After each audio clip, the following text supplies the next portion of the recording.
And we're live. Welcome to Music Matters with Jason Tramm, streaming from the footsteps of New York City. Thank you so much for joining us for our unique podcast community, where we explore the triumphs and challenges of the performing arts world as seen through the eyes of distinguished colleagues. And thank you so much for helping us grow. We hit 1,675 subscribers today, and every day we grow. So please subscribe to us on YouTube and smash that bell icon for the most up-to-date information on our upcoming guests and topics. We love it when you like and share our videos, and remember to join us in the chat. You can join the conversation, ask questions of our guests. We love that. So please join in. It makes the conversation more rich. To see our over 225 past episodes, check out our website. They're all free at www.jasontramm.net.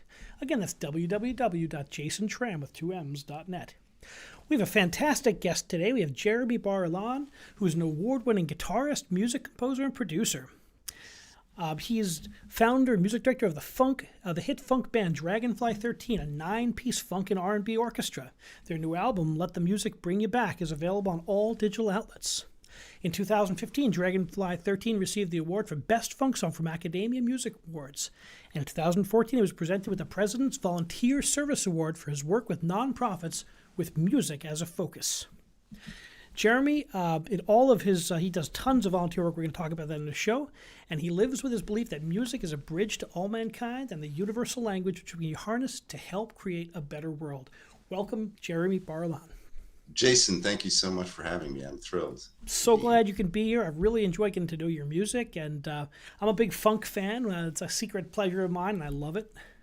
I love it. That's great. Yeah, it kind of came into my life later on, being influenced by it when I was a kid. But had you told me I'd been so into it, 10 years ago, I wouldn't have been so sure. But I love it. It's great. It's an amazing kind of crossover from rock, soul, and it works great. Now, I always ask about the artistic journey of each person that comes on the show. So tell us about yours. I know you've got some music in your family, so please share. Well, it sounds kind of cliche. I was born of two classical pianists. My mom and dad met at Mannes School of Music. And so I had music in my life from very early on, and really grew up with, going to bed at night, hearing my dad practice. My mom started to promote his career as opposed to continuing her career.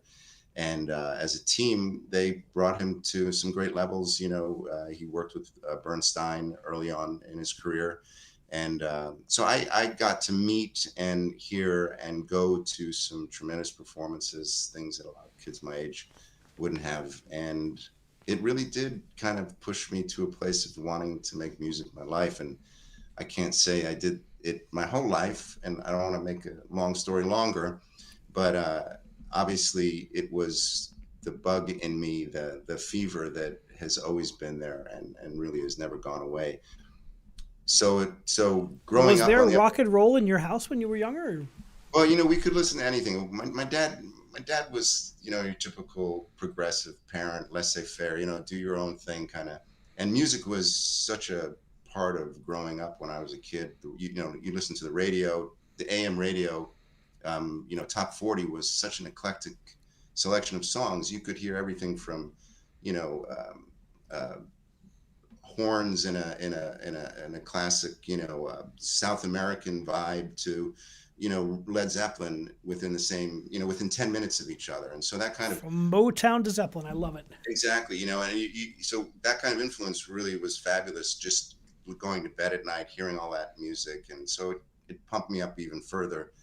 And then I love telling this story about really what created my collection of records, my collection of the eclectic, taste in music that I developed. Was I used to go down from 105th, where I lived on the Upper West Side, and Broadway, between Broadway and West End, and walk down to Woolworths on 79th Street and Broadway. And this was back in the late 60s when I was 8 years old. And I was too short to actually look into the bin of 45s that were like a quarter each or 50 cents each. And so I'd go with $1 and pick out a couple, but I'd actually just reach in over like this and just grab one. Saying, look at, I wouldn't know what it was, and grab a second one, or if I had, Dealer's choice. I love that. And I'd get home and I really never knew what I'd get. So it was everything from, one hit wonders to classics that would be forever, part of what we know as, classic music. So yeah, and then from there, I'll never forget looking at the Jimi Hendrix album, listening to smash hits, and saying that's what I want to do, and that was like when I was 8, 9 too. So it's never changed. I took a little bit of a detour for a while, but got back to it. And the nice thing about Dragonfly 13 is that it reflects kind of like a mix of all the influences from when I was younger, which I'd like to think that it's everything from kind of Burt Bacharach to Hmm. Marvin Gaye, or classic Motown. So we kind of try to touch on the soul, but also kind of get back to that corny, just classic song smithing that people like Burt Bacharach, were so wonderful at doing. It's great rep, this great standard Americana rep. So when did you pick up the guitar first, and what was it like? And what was some of your first pieces that inspired you? Well, I took guitar at school. I was 8. We could actually rent or borrow the guitar and take it home. So I didn't have my own guitar until I was 12. But I played when I was 8, 9 in school. And, I started with Kumbaya. That was kind of like the thing in the Basic chord circle of strumming guitar. and Yeah, chord strumming. I can even do that first strum still to this day. Like it's automatic and it's without a pick. It's like, there's it's kind of fun. But yeah, and then getting your first electric guitar, you can imagine. I mean, back then that's so cool. And then I used to turn my amp up and face it out my window, and pretend I was playing at Woodstock when I was 10. But I used to stick a mic in my acoustic nylon string guitar in the hole and turn it into an electric guitar. So yeah, and then it just continued from there. And then started bands when I was, in school and as an elective, and then teenager bands and ongoing. Then played in the 80s with some pretty successful new wave bands, power pop, a band called the Moberlys. And they're still around. They've been around a whole bunch of different lineups, and so got to do the 80s thing in New York City and all the club scene, and got that out of my system, and then settled down and had a family and went to corporate world, good solid 20 years. And then some events in my life kind of brought me back to music, and for the last 12 years I've been doing everything from performing, teaching, and composing and producing. And so what brought you back to the music life? I mean, I love the stories of how people can change things and go a different direction. We've had a few people who've come back and done some incredible things like you're doing now. What's it like making that change? I think I attribute to it to insanity. I think it's a No, latent insanity that never goes yeah, away. right, exactly. And I had some tragedy in my life, and it made for an opportunity to really reflect and kind of dig deep and change my course a little bit. Um, and it really suited what I needed at the time. I had a huge loss in my life. Most people who know me know it because it's been part of my fundraising. I lost my son to cancer in '09. He was 17. And so everything kind of stopped, when that happens. It just is like, there's a lot of reasons why you just reflect, and yeah, everything shifts. I can't explain it. So anyway, it was really an opportunity for me to go back to what drove me for so long when I was younger, but clearly I had to make a living. So teaching became a large part of that. And I did a lot of great things with the, kids in the neighborhood that I taught, and had a school of rock. At one point I had 7 bands, in the program, and I was doing all of them. So directing kids is not an easy thing. I don't know if you've ever done it. So it was an incredible I challenge. And teach college. I taught high school. I taught middle school for 1 year, so I know a lot about kids. yeah, yeah. But it was great. I mean, it pushed me to become better at what I did, which is interesting. Teaching, I never thought would do that. Like I became a better I find leader. teaching always makes me reflect on my practice. I mean, I teach conducting to undergraduates, and I'm teaching nuts and bolts, things I don't even think about because I'm up there doing my art. But when you have to teach it, really you have to reanalyze, what am I doing? This is the best way to do it. You're always kind of reflecting on your practice. And so much of what I know is because I taught, because I wouldn't have Yeah. learned it. I just wouldn't have learned it. And it's because, playing rock, blues, country, folk, you can get away with not knowing a lot of theory, right? Especially on guitar. So when you do start to, apply theory, just obviously it expands the world tremendously. But I picked up things in the last 12 years that early on, would not be part of my musical world, which then allowed me to be, developing more sophisticated music like Dragonfly 13. It's a far cry from, three-piece power trio. So Very different. You got all those horns, you get all that sound, and I really enjoy that music. I mean, when did you guys start? When did the band actually form? we started, that's a good question. I think it was as early as 2015, 14 was the first couple singles that we put out there was Hypnotize and Worlds on Fire.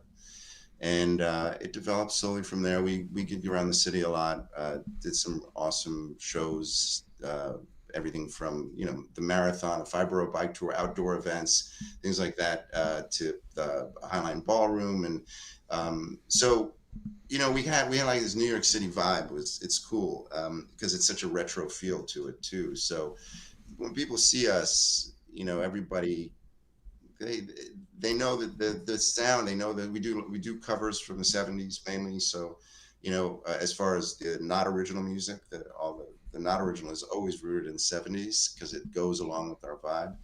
So we kind of New York City is a good place for us, and right now we kind of getting back into it. We just released these new tunes, and Good Things being one of them, and I'll get the plug in here, Please and do.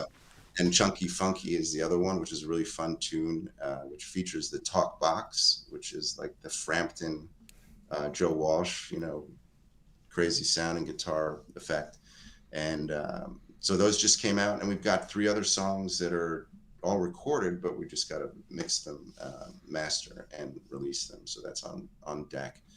But with this new material, we're also kind of developing our next sound. So So, what is it about funk music in particular? It's so enduring. It just, it keeps on getting reinvented and rediscovered. Like, the Chili Peppers did in the '90s, and they're still popular today. I went to a show with my kids. We went to see Primus. That was wild funk, heavy metal kind of hybrid. What is it about funk that's so enduring? I think even if you're in a bad mood and you start listening to funk, it like takes you out of that, right? I mean, it's such a It's like hard not to smile when it's physical. It's like the you groove gets start set. move, right?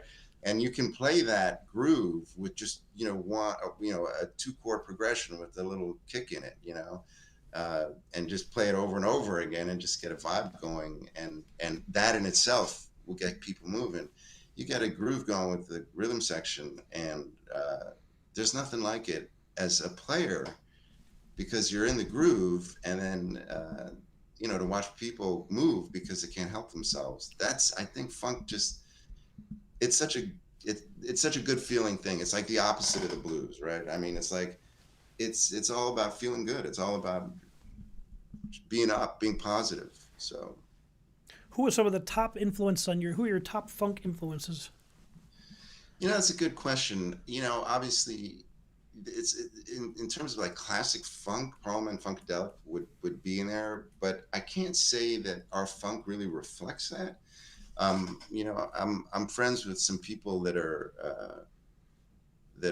actually players, former players from Parliament Funkadelic on Facebook, and one of them posed a question like, is something to the effect like, is there any other kind of funk other than Parliament? And I was like, oh my word. Well, okay, do I have the guts to post Chunky Funky? And I did. And I did. I'm like, okay, well, this is my Nice. funk Good for stuff. you. Because I don't know really if funk can be defined anymore. It's almost like how dance music developed. I love that. There's talk about how just literally where the bass and the bass drum fell together defined the style of music throughout the '70s going into the early '80s and onward, and the development of dance music. So I feel like funk is the same kind of thing. There's a lot of different ways to do it. Like you said, the Chili Peppers, I mean, that's rock funk. That's raw rock funk. Um, Compared to Parliament Funkadelic, which is like it's groove funk, right? So Totally different, and I think there are a lot of bands there's nothing like when they find that groove. I mean, Chili Peppers, they've been using that same formula for decades, and it still works for it's them. true. It's true. They're still writing It's some true. good music. Their new album was It's true. really quite good. Well, again, I think that's ultimately when you get that positive vibe, it's so lasting with people. It's like they don't even care what the lyrics are. Sometimes the Chili Pepper lyrics are very dark, but you'd never know that until you really dig in. I only know them from my kids, actually, honestly. I mean, I listened to them when I was younger, but it wasn't like maybe there were one or two songs, but I started listening to the whole album, My 22-year-old's a big Chili Peppers fan, so he's the Yeah, tech yeah. guy on the It's great show. how, I mean, that band, talk about longevity. It's awesome. And in terms of good taste, too, you see the kids really reaching back all the time. I mean, So tell me what it you was know, like putting this band together. A, a band the size of your band is very large. It must be challenged to find the players, to make that sound gel. Tell us about that process. it it kind of, it started with the nucleus of me and the drummer and the original bass player, and then from there, I had a keyboardist come on, and we had that those four of us were basically, we had different horn players each gig. This and it finally kind of fell into place as a solid lineup. About 2 years in, so it took a while. But the nice thing is that the musicians in this band, they're all tremendous. They're all like professionally trained. They're all from great backgrounds, whether it's Berkeley, Queens College. I mean, they all come from great music, programs.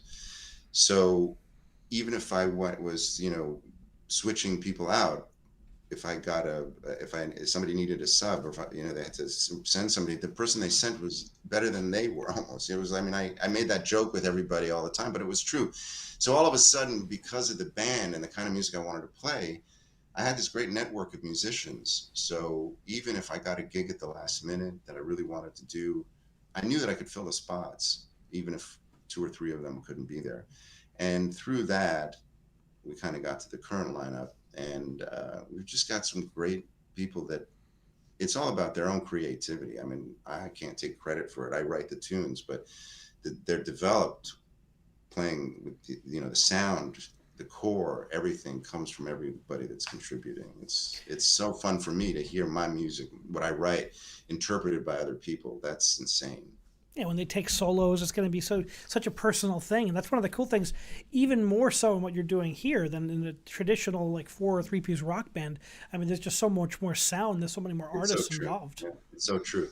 And there's a lot of jazz stuff going on with these guys too. So that's kind of for me, it's such a treat. That's an unknown territory for me to some degree. I do play it, but I'm still, it's like I'm on the curves, you know, seriously. And so being exposed to that, there's nothing like it with music, being a musician or writing music, to kind of being pushed to up your game, subtly, not in a competitive way, but just inspired, to kind of learn more and be precise, be right, all the good things about it, and to be inspired by these guys that are all, at least, I hate to say it, like 20 years younger than 10 years younger, at least 10 years younger than me. No, 15. I don't even want to count. It's But just a I'm the old number. man. I'm the old man. But they're not kids, but so just to hear them and learn from them and be exposed to that, it's just nothing beats it.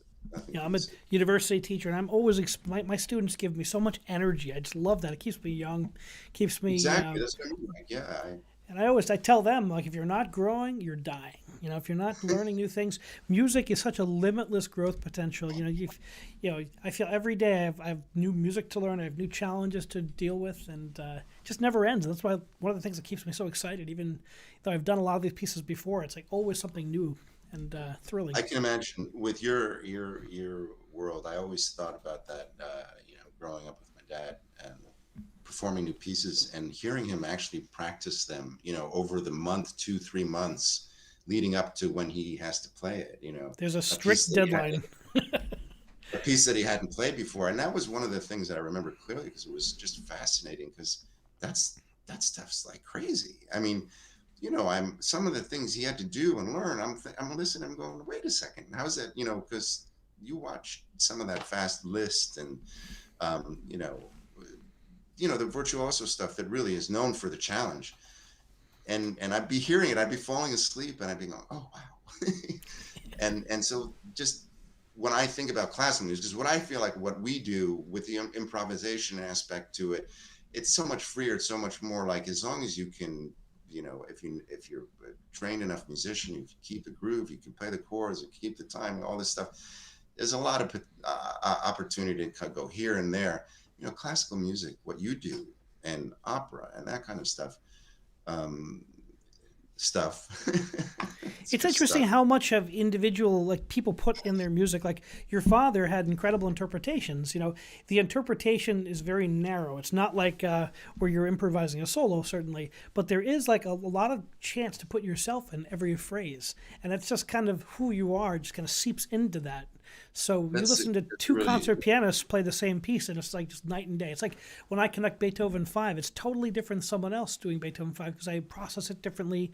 I think of it different. The subtle shadings are different. So it's really fascinating. There's a lot of personal interpretation in classical music, more than people think. And one of the things is usually from what I remember, is tempo. It's like, should it be played fast? Should it be played slow? well, that's always a choice, and people like it or hate it. But I'm like, that's how I feel. But my dad used to always say, like the Moonlight Sonata, should it be slow or fast? He was like, fast, fast. So he liked playing things faster. So I think I do too. We would have gotten along. I do too. I've got a fast internal metronome. What can I say? Yeah. My drummer has to hold me back too. Played it. That whole first album was, I think, that was up tempo a little bit. When we laid it down, I'm serious. Actually, it was very interesting. We rehearsed when you record, do you write the pieces and perform them live first, and kind of put them out there for a while, and then kind of crystallize it in the studio? Yeah, that would be ideal, and maybe going forward, I'd have the opportunity to do that.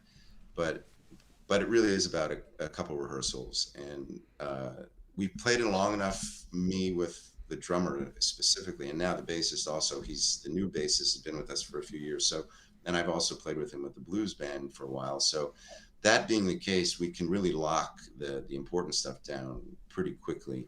I'm not saying that a few live performances wouldn't make everything a lot better, but this last time around, we were really lucky. We rehearsed a couple of solid long rehearsals, and then went right to the studio. And the vibe at the studio up in the country, Art Farm Recording Studios, was in Kerhonkson, and up here in Hudson You're Valley. up in Hudson Valley region. Nice. I live in Rockland, so it's a little bit north of me, but it's beautiful up there. Yeah, it's just fabulous. But so with that whole vibe, it just came off great, and there's a real groove that again, it's not always a given that you're going to get that. So it's cool. And again, I kind of put it in their hands. It sounds corny, but honestly, I can count on them to always deliver. So we're going to come up with something good. It's kind of like we mix it up, and whatever comes out, comes out. I love it. That alchemy, when you take different musicians and put them together, it's greater than the sum of their parts. That's what makes music so special, is because it's not just it's not just some abstract thing. It's really personal. It's so true. It's so true. Yeah, and it's interesting when you don't know another musician and get to play with them for the first time. The different angle can take you in a different angle, and someplace you never thought and that has always been, because it's not something you anticipate. It's the opposite. You kind of, okay, I got to make sure this person knows the progressions, the chords and everything that they do it the way I want them to do. And then you get there, and whatever they do, it's so great. You go, whatever, that's great. It might have taken completely away from what I was thinking, but and then you just it's about that individual's contribution, and it's a team. It's like I can't imagine with you, because you have so many different instruments. You have so many. I work with a lot of the same players because I book a lot of my players myself. So I've been doing it for years. So I have a core of people I know I want there, and then I kind of expand from that. But you kind of know what you're getting into. It's like when you take your band and you know the bass player and the drummer, kind of what to expect. I often know what to expect, but sometimes I take guest conducting jobs where I'll go to Europe or something like that. It'll be a totally different. I don't know anybody. I don't speak their language, for example, and it's like. And then you also have to, it isn't about how you say things to people or ask them to do things right without stepping on toes, I imagine. It's it's the fine line, but you walk in there, I respect everyone. The professional musicians devote their life to this, so that you just know that going in. So, I have my opinions. I know what I want and then I take what they bring me too. I always like to see what they bring to the table too, and then kind of work with that. It's true. It's true. Yeah. Yeah. That's exactly kind of what I was touching on. Is that each time we've had to have a sub or do an album with somebody new, like this last recording, we had a new keyboardist, and uh, you know the the anticipation was okay. We're going to be rushed, but then the addition was tremendous. She became part of the sound. I mean, and so um, it as you said, when you're working with musicians, is to let them express themselves is probably the wonderful aspect of it when you get with the return that it brings. I listen to old recordings. I'm like, oh, I remember doing it live and shaping it in the moment. But then listening to like what people bring to the table is always so surprising. I tell my students it's like amber, like how they get in Jurassic Park, the fly gets trapped in the amber. It's like that for me. It's like it captures all the time around it, True. and I can Yeah, yeah, yeah. remember. Oh, that was during a storm, and there was something leaking over there, and I could hear there was a dog barking over there. I And remember I all should that stuff. mention, I just talked about our keyboardist. Zerlina Devi is her name, and she's got stuff on YouTube, mostly jazz stuff. So it's not kind of the funk and groovy stuff, but she's an awesome keyboardist. So I can't Good just shout refer to out. her as her. Hi, Awesome. Zerlina.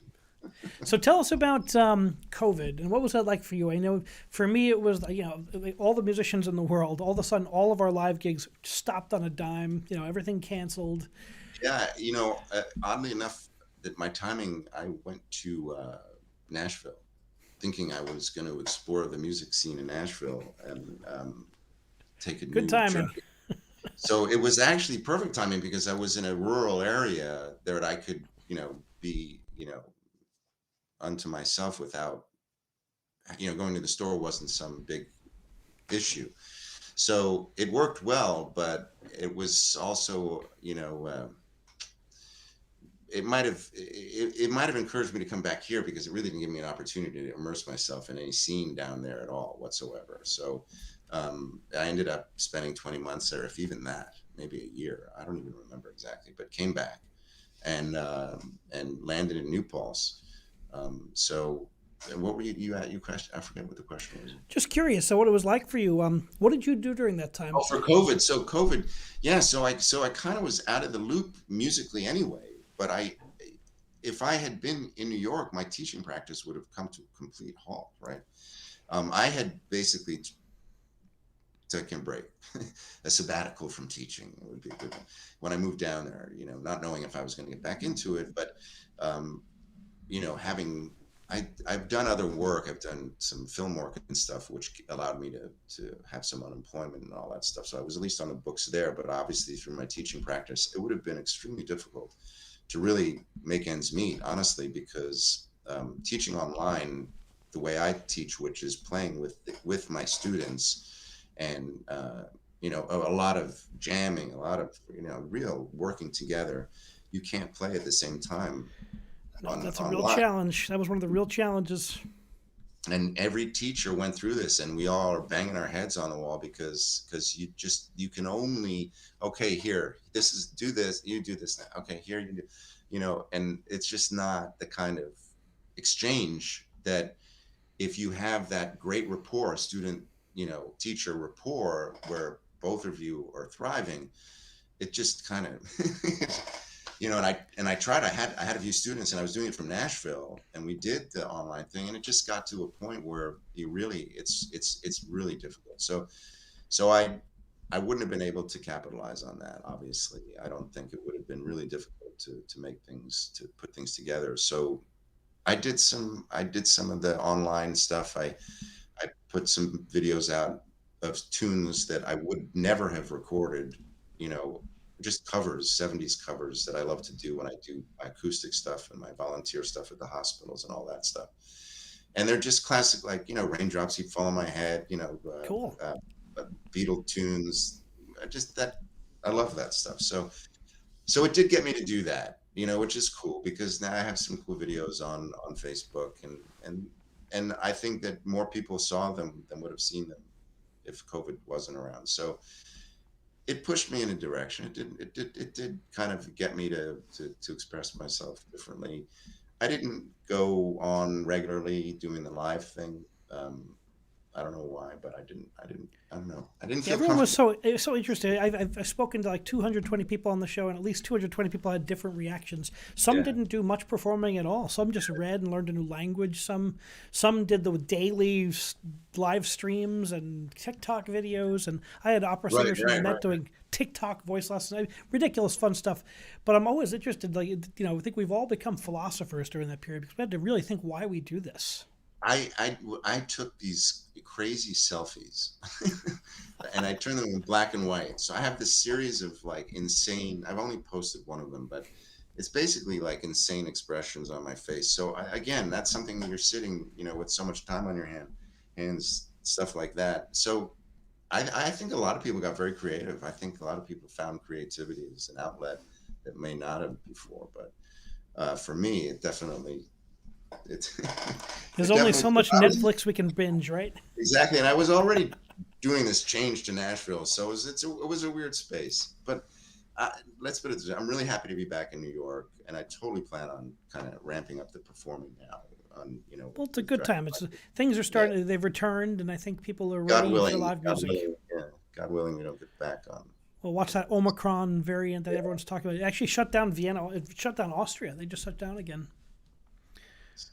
We can only hope at And this we're all point. like, oh no, not again. Yeah, what a But crazy time! It's a crazy time. you never really know. So take it. I think we every job I do, every performance I do now is so much more special after this. It's like okay, you appreciate every rehearsal more. It's certainly changed perspective. It's true, and who would have thought? Who would have thought before this happened that we'd be going? It just shows you how we have to really appreciate every day. It's nuts. You never know what's around the corner, and with global, the climate change and all the stuff that's going on, that combined with this, it feels like we might be in a little bit of a precarious place for a little while until we learn how to live with this kind of situation. But again, I mean, it's shifted us on so many different levels, emotionally, spiritually, with our work, with our the way we express ourselves, what's important to us. It's incredible, and music, again, comes to the rescue, in so many different ways. I think so. We were talking in the pre-show just about how music is that kind of glue that can hold us together. There's so much in our society that separates us and divides us, but music is one of the things where we can find common ground. I think a lot of people know, if like they know me, I get really frustrated with all the pitting of us against each other by media and by everything that we're It's exposed to, like an and entire industry to do that, isn't it? It's really kind of crazy. and most of us can't help ourselves, but in some way, even on a small level, and I do too, fall for it, kind of get suckered into it, and in some way kind of frame things as us against them. And it's so difficult to take yourself away from that, to pull yourself out of any kind of like, you're right, I'm right, you're wrong kind of situation. But music magically does that. That's the crazy thing. You can't talk about anything else that way. Literally, there's nothing else that does it. There's nothing you read, nothing religious that you read, no Bible, no Quran, nothing like that can melt away you're wrong, I'm right, all that stuff, and bring people together and give us the peace that we all deserve. So yeah, I mean, I think it's a magical thing. It's Thank you for sharing vibrations. that, Jeremy. You're such a you're such a great spirit. Would you want to play one of your songs now? Sure. Well, it's not gonna be one of my songs, Okay, but I'm happy to play a cover. I'll play fantastic. a groovy '70s cover.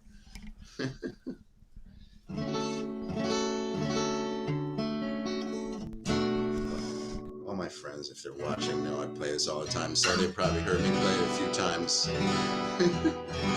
But it's one of my favorite, and it's funny because that spirit of the '70s is kind of what I grew up with, and like Woodstock, peace, love, all that stuff, and then the soul music of the '70s, Marvin Gaye and everybody else, Al Green.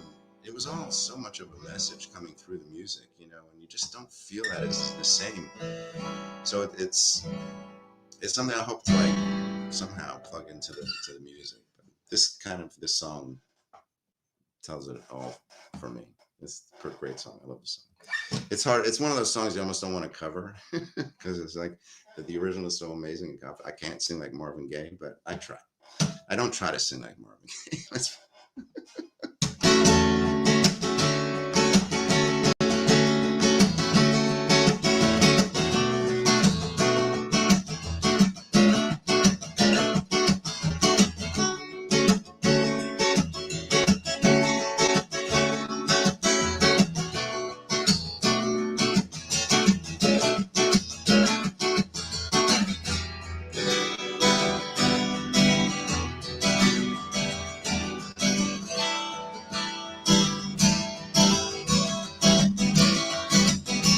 Mother, mother, there's too many of you crying.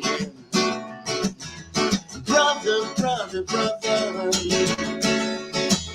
there's far too many of you dying. Yeah, we got to find a way to bring some love in here today. Father, Father, we don't have to escalate. War is not the answer, 'cause only love can conquer hate. Yeah, we got to find a way to bring some love in here today. Picket lines and picket signs, don't punish me with brutality. Just talk to me so you can see what's going on. Yeah, what's going on. Yeah, what's going on. Ooh, do, do, do. La, la, la, da, da, da, do, do, do, da, da, ba, da, ba.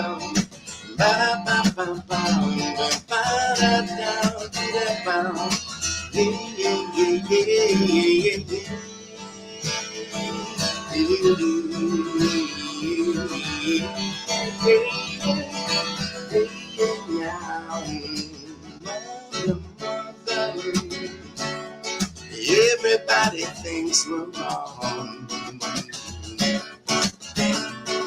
Well, who are they to judge us? Simply 'cause our hair is long. Yeah, we got to find a way to bring some love in here today. One more time, picket lines and picket signs. Don't punish me with brutality. Just talk to me so you can see what's going on. Yeah, what's going on. Yeah, yeah, now what's going on. Yeah, yeah, now what's going on. What's going on.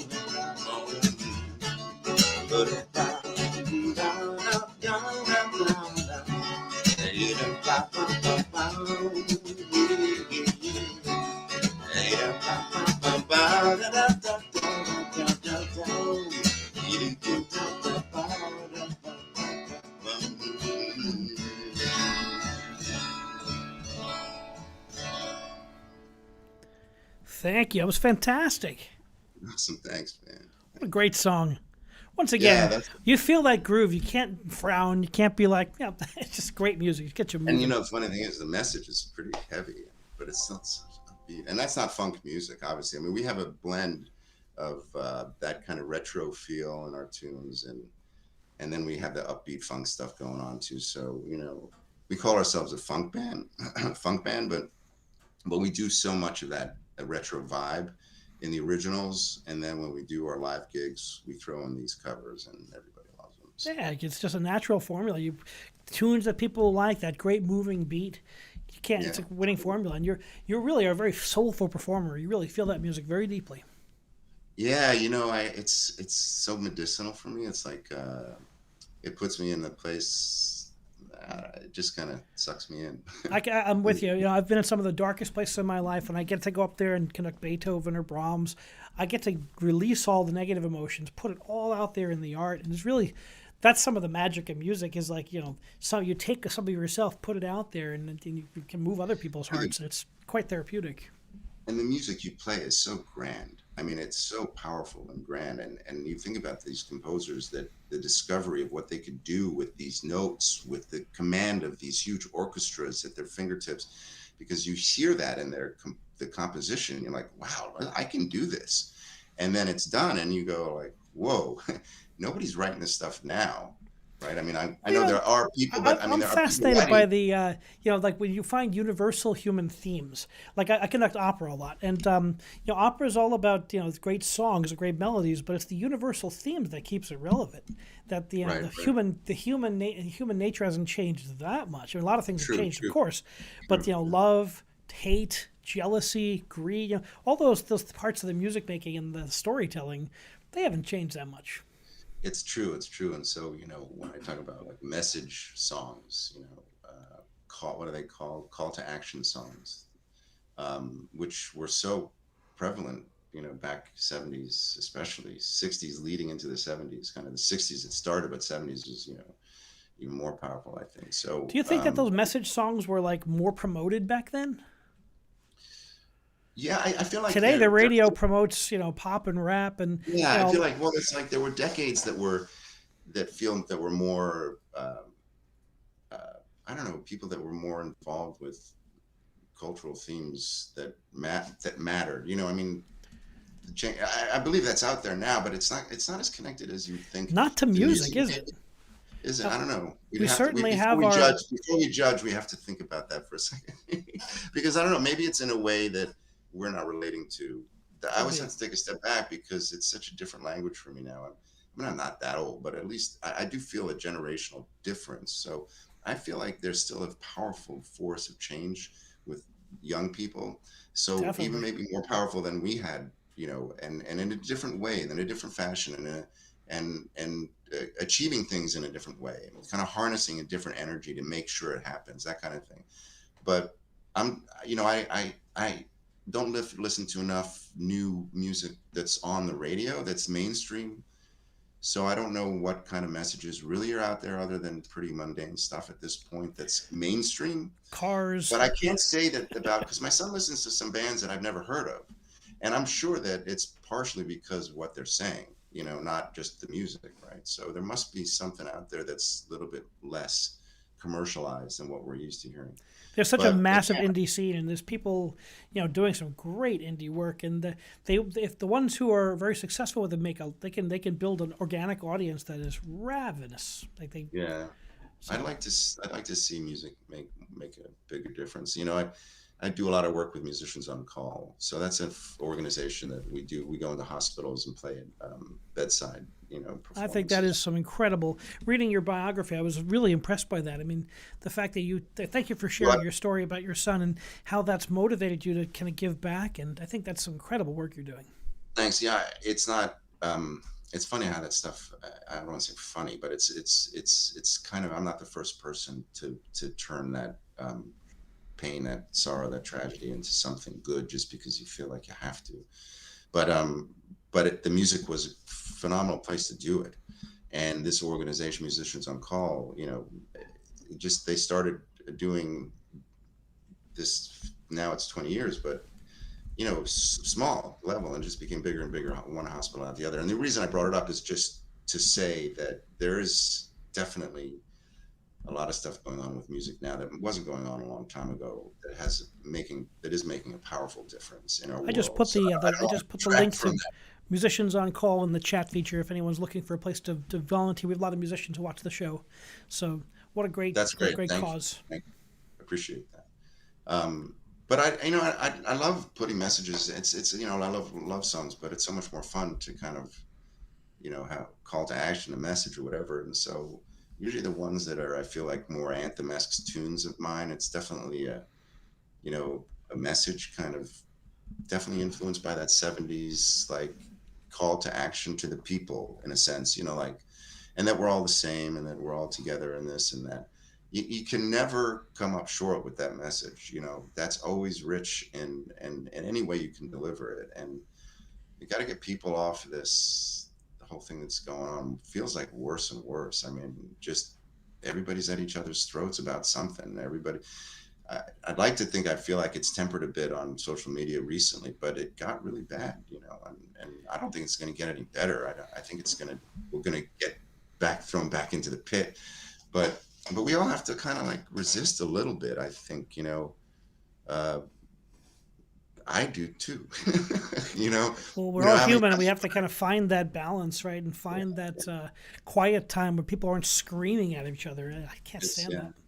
And it's so much more fun to talk about music too than argue about something. Right? And I came from a very, there's that whole politically charged side of my family that, my dad wasn't just a pianist. He became like very politically involved, with Israel and the whole thing. And so I have this whole mess kind of on my back that it's like, you get to my age, you finally, decades and decades later, you go, wait a second, like, I'm not really interested in this. It's really not part of my world. I really don't want to be involved.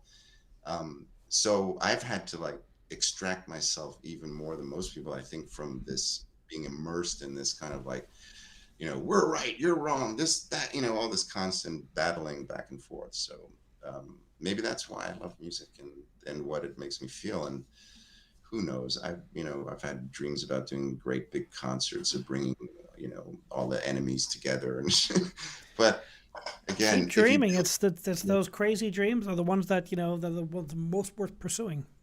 But really, if you do it in your small village and you kind of make music somehow, or work with music in a way that makes things better, it's just as good, if not better, than thinking too big. So we all do our part on a small basis. We're in a better place. It's a profound thoughts, and so glad you shared them with us. Yeah, I didn't mean to get deep and heavy. Oh, please, we love it when you get deep. It's great. I mean, it's. I think people should go on there, explore your music, check out all your stuff on Spotify with Dragonfly 13. And thank you so much. Really appreciate that. You also do. Do you have any other projects these days? So I do have a blues rock band. The same bass player and drummer. We do a blues rock thing, and we have a couple albums out. I have an album called Diggin' In, which is just it's classic blues. Most of them are all covers, classic like Crossroads. So of course I'm going blank now. And then there's one original on there, but that's a really fun album. If you're looking for like up tempo covers of Big Legged Woman, real classics.